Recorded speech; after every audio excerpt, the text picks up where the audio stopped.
सरकारला जर आरक्षण द्यायला जमत नसेल तर आता रस्त्यावर उतरू असा थेट इशारा मनोज जरांगेंनी दिलेला आहे। आज त्यांना रुग्णालयातून डिस्चार्ज दिला गेला, त्यावेळेला ते बोलत होते। 22 फेब्रुवारी ते 22 मार्च हा असा दौरा करणार असून लोकांशी चर्चा करूनच पुढचा निर्णय घेणार असल्याचंही जरांगेंनी सांगितलं आणि आता यापुढे मुंबईत आंदोलन करणार असल्याचा इशाराही त्यांनी सरकारला दिला आहे।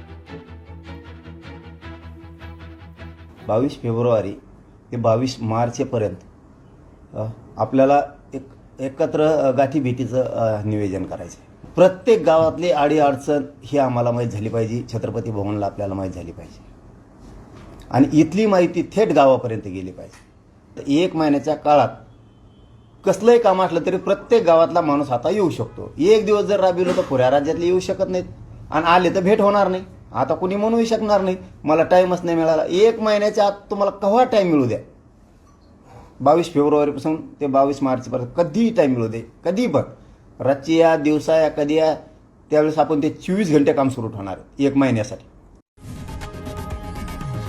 लोकशाही मराठी ऐका, पहा, जागरूक रहा।